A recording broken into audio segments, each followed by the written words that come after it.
ఓం శ్రీ మహాగణాధిపతయ నమః. ఓం శ్రీ గురుభ్యో నమః. ఓం శ్రీమాత్రే నమః. శ్రీదేవి భాగవతం సత్సంగ కార్యక్రమానికి స్వాగతం. మనం నిన్నటి రోజున వ్యాసుడు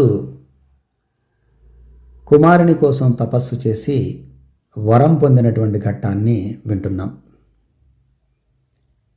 వారు ద్వాపరయుగంలో కాబట్టి 100 సంవత్సరాలు తపస్సు చేసి ఆయన మనోకామనైనటువంటి సత్సంతానం పంచభూతాలకి సమానమైనటువంటి ఒక సుపుత్రుణ్ణి ప్రసాదించమని పార్వతీ పరమేశ్వరుల యొక్క అనుగ్రహంతో వరం పొంది వచ్చారు.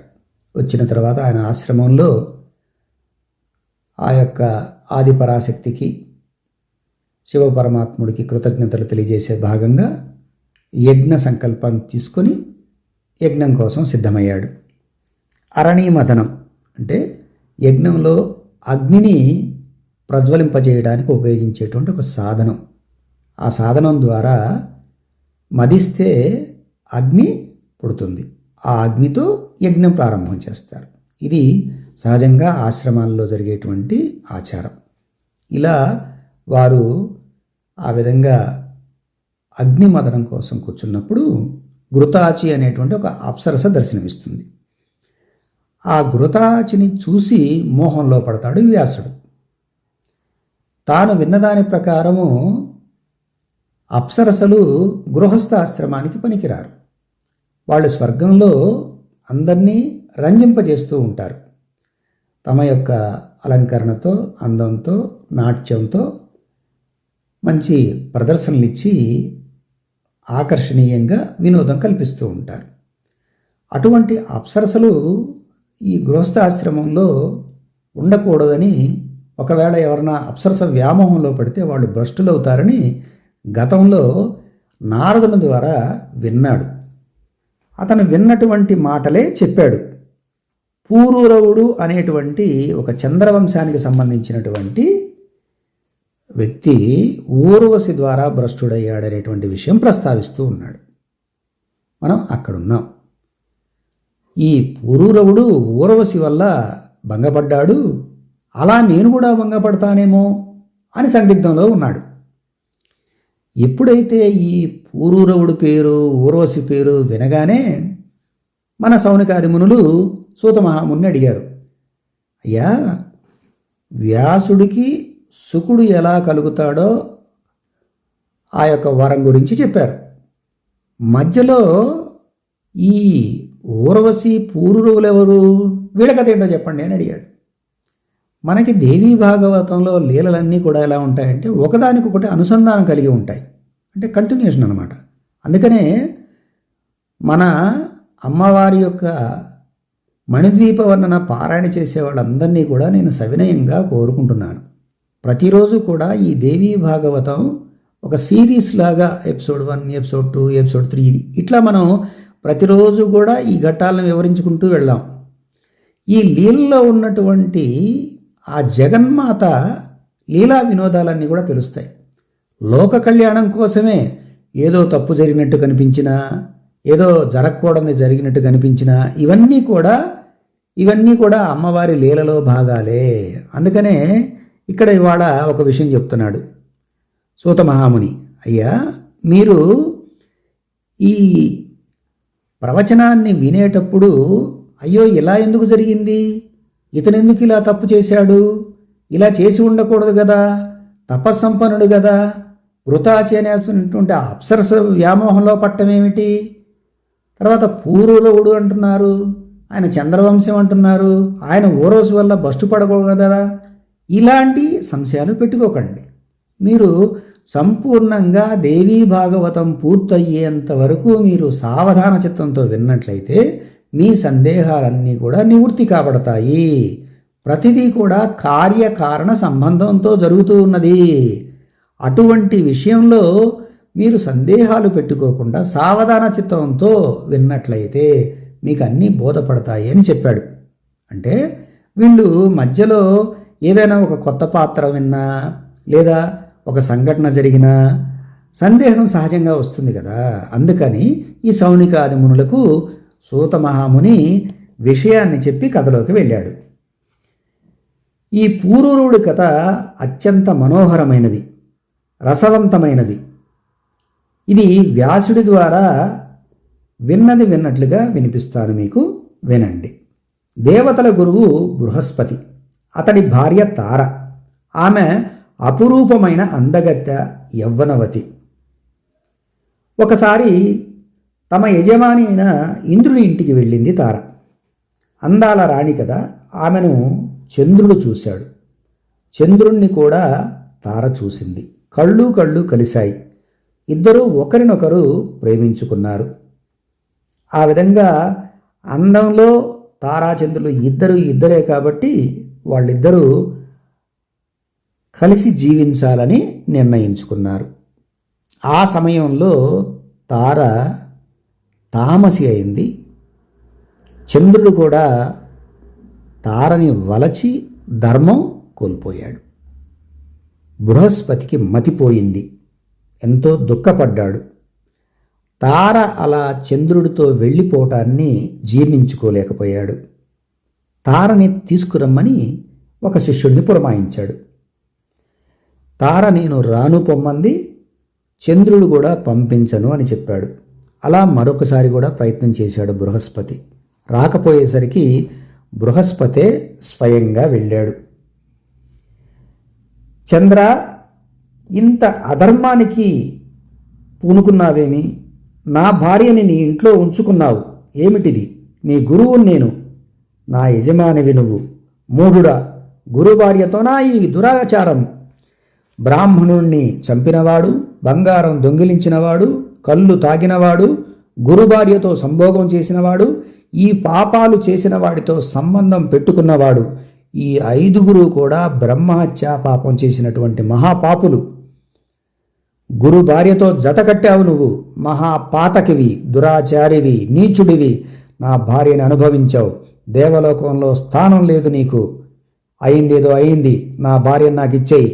నా ఇల్లాల్ని నా ఇంటికి తీసుకుపోతాను. కాదంటావా? ఇదిగో గురు భార్యను అపహరించినటువంటి పాపాత్ముడువు, దుర్వాత్ముడివి.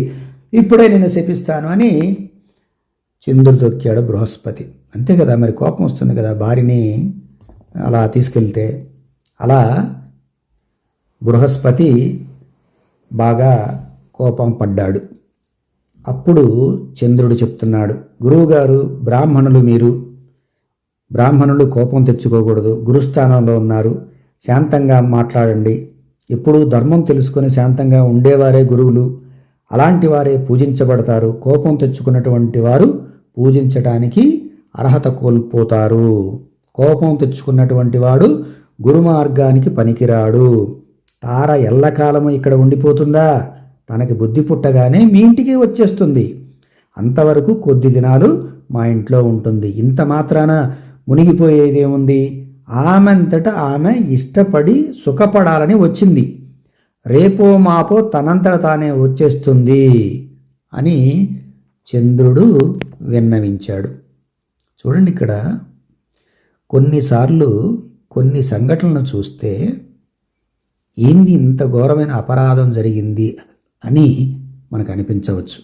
కానీ దీని వెనుక కూడా లోక కళ్యాణం ఉంటుంది. కాబట్టి అప్పుడే తొందరపడి మీరేదో నిర్ణయానికి వచ్చేయొద్దు. అందుకనే పూర్తిగా వింటూ ఉండండి. అన్ని పూర్వపరాలన్నీ కూడా తెలుస్తాయి.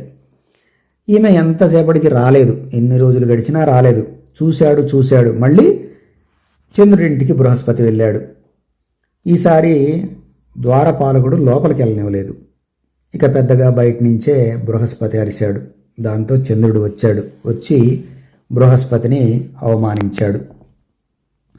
అలా అవమానించేసరికి బృహస్పతి బాధతో వెళ్ళి దేవేంద్రుడికి ఫిర్యాదు చేశాడు. దేవతల రాజు దేవేంద్రుడు కదా, అందుకని ఆ ఇంద్రుడికి ఫిర్యాదు చేశాడు. ఇంద్రుడు దూతని పంపించాడు. చంద్రుడికి జ్ఞానోదయం కలిగేలాగా దూత బోధిస్తాడు. అయినా కూడా దూత మాటలు లెక్క చేయకుండా చంద్రుడు గర్వంతో మాట్లాడతాడు. అప్పుడు దూత హెచ్చరించి నీవు యుద్ధానికి సిద్ధంగా ఉండని చెప్పి వచ్చి ఇంద్రుడికి జరిగిందంతా చెప్తాడు. ఇక తప్పనిసరి పరిస్థితిలో ఇంద్రుడు తన గురువైనటువంటి బృహస్పతి యొక్క భార్య తార చంద్రుడి దగ్గర ఉంది కాబట్టి ఆమెని తీసుకురావటం కోసం తన గురువు యొక్క బాధ చూడలేక వెళ్ళి చంద్రుడి మీద యుద్ధానికి ఉపక్రమించాడు. బృహస్పతి తరపున ఇంద్రుడు వచ్చేటప్పటికీ ఇది అవకాశంగా తీసుకొని రాక్షస గురువు అయినటువంటి శుక్రాచార్యుడు చంద్రుడికి మద్దతు ఇచ్చాడు. ఇప్పుడు చంద్రుడి తరపున రాక్షసులు యుద్ధానికి వచ్చారు. ఇక చేసేది లేక ఇంద్రుడు శివుణ్ణి ప్రార్థించాడు. శివుడు బృహస్పతికి జరిగినటువంటి అన్యాయానికి ఆ యుద్ధంలో శివుడు తన సైన్యంతో యుద్ధానికి వచ్చాడు. చూడండి, ఒక స్త్రీ కోసం దేవదానవుల మధ్య యుద్ధం అంటే జాగ్రత్తగా గమనించండి. ఈ తారాచంద్రుల యొక్క కథలో నీతిని తీసుకోండి. ఏ మాత్రం పొరపాటు చేసినా విరుద్ధమైనటువంటి వ్యవహారం, అధర్మంగా ఆచరించేటువంటి క్రియల వల్ల ప్రమాదం తప్పదు. ఇది ఆ రోజుల్లోనే కాదు, ఈ రోజుల్లో కూడా వర్తిస్తుంది. ఇప్పుడు ఆ దేవదానవుల యుద్ధం ఘోర యుద్ధం అయింది. తారకాసురుణ్ణి చంపడానికి ఎంత పెద్ద యుద్ధం జరిగిందో అలా తారని తీసుకురావడానికి కూడా అంత పెద్ద యుద్ధం జరిగింది. ఈ పెద్ద యుద్ధాన్ని చూసి భయపడిపోయి బ్రహ్మదేవుడు వచ్చి చంద్రుడికి చివాట్లు పెట్టాడు. ఏమయ్యా, నువ్వేం చేస్తున్నావు? నువ్వు అత్రి మహాముని కొడుకువి, నువ్వేనా ఈ తప్పు చేయటం? ఇది ధర్మం కాదు. ముందు బృహస్పతి భార్యని బృహస్పతికి ఇచ్చేసాయి అని బ్రహ్మదేవుడు మధ్యస్థం చేసి చంద్రుడి దగ్గర నుండి తారని బృహస్పతికి పంపిస్తాడు. ఈ బృహస్పతి దగ్గరికి తార వెడుతుంది బ్రహ్మ మాట గౌరవం మీద. మరి ఇంతటితో కథ అయిపోయిందా అంటే అయిపోలేదు. ఈమె వచ్చేటప్పుడు తార గర్భవతి. వచ్చిన తర్వాత కొంతకాలానికి సుపుత్రుణ్ణి కన్నది. ఆ పిల్లవాడిని చూసి బృహస్పతి నా కొడుకు అనుకున్నాడు. తార కూడా మురిసిపోయింది. ఇప్పుడు నా కొడుకంటే నా కొడుకని చంద్రుడు బృహస్పతి ఇద్దరు కూడా పోటాపోటీ పడ్డారు. ఇప్పుడు ఏం చేయాలి? ఇప్పుడు నిజంగా ఎవరికి పుట్టారనే విషయం ఎవరు చెప్పాలి? తారకు మాత్రమే తెలుసు. కాబట్టి మళ్ళీ ఇది ఒక పెద్ద అంటే ఇక్కడ ఏమైంది, ప్రతి దాంట్లో కూడా నేనంటే నేనేది వచ్చినప్పుడు ఏమైతే రెండు వర్గాలు అయితే కదా, రెండు వర్గాల్లో మళ్ళీ గొడవలు మొదలయ్యాయి. అయితే మళ్ళీ బ్రహ్మదేవుడు వచ్చాడు. బ్రహ్మదేవుడు వచ్చి తారని అడిగాడు, అమ్మా ఈ సంతానం ఎవరిది? నీవు మాత్రమే నిజాన్ని చెప్పగలవు. ఇక్కడ ఆ సమయంలో జరిగిన విషయం నీకు తప్ప ఇంకెవరికీ తెలియదు, కాబట్టి నిజం చెప్పు అనగానే తార సిగ్గుపడింది. బ్రహ్మకి విషయం అర్థమైంది. ఆమె చెప్పకింది ఏమని, ఆ బిడ్డ చంద్రుడి సంతానము అని. అది గ్రహించినటువంటి దేవతలు అసలు ఈ గొడవ పోవాలంటే చంద్రుడి సంతానం చంద్రుడికి ఇచ్చేద్దామని చెప్పి వాళ్ళ దగ్గర ఉన్నటువంటి ఆ పిల్లవాడిని చంద్రుడికి ఇచ్చారు. అతని పేరే బుధుడు. అతనికి బుధుడు అని పెట్టారు. చంద్రుడు ఆ పిల్లాడిని తీసుకున్నాడు, వెళ్ళిపోయాడు. అంతటితో ఈ గొడవ ఆగిపోయింది. ఇప్పుడు ఇక్కడ జాగ్రత్తగా మనం గమనించినట్లయితే ఒక స్త్రీ మూలకంగా ఎంత పెద్ద గొడవ జరిగిందో చూడండి. దేవతలు ఒక పక్షము, రాక్షసులు ఒక పక్షము, అందరూ కూడా గందరగోళమైనటువంటి పరిస్థితి వచ్చింది. కాబట్టి మనం ఈ కథ ద్వారా ఏం తెలుసుకోవాలి? చేయకూడని తప్పు ఎవరితో చేసినా శిక్ష తప్పదు. ఏ స్థాయిలో ఉన్నవాళ్ళు చేసినా అది ఎక్కువ రోజులు దాచలేము. ఒక ధర్మబద్ధమైనటువంటి జీవితంలో పొరపొచ్చాలు జరిగినప్పుడు అవి ఎలా పరిష్కరించుకోవాలో అలా పరిష్కరించుకోవాలి. లేకపోతే అనేకమైనటువంటి మన జీవితంలో కొన్ని రకాలైనటువంటి సంఘటనలు జరుగుతాయి చూసారా? ఆ సంఘటనలకి మూలం ఒక్కొక్క క్షణికావేశంలో మనం తీసుకున్నటువంటి నిర్ణయాలే. ఈ దేవీ భాగవతంలో జరిగేటువంటి లీలల వెనక సారాంశాన్ని ఎక్కడైనా మన జీవితానికి సమన్వయం చేసుకునేటువంటి క్రమంలో మనమేమైనా తప్పులు చేస్తుంటే ఆ తప్పుల్ని సరిదిద్దుకోవాల్సినటువంటి అవసరం ఉన్నది. దేవీ దేవతలైనా కూడా, మునులైనా కూడా, తపస్సంపన్నులైనా కూడా తప్పు చేస్తే ఆ తప్పుకి తీవ్రమైనటువంటి పరిణామాలు ఎదుర్కోవాల్సి వస్తుందని ఈ కథ ద్వారా తెలుసుకున్నాం మనం. మరి మిగతా విషయాలన్నీ కూడా రేపటి సత్సంగంలో తెలుసుకుందాం. ఇదంతా కూడా లోక కళ్యాణం కోసం జరుగుతున్నటువంటి ఒక లీలా క్రమము.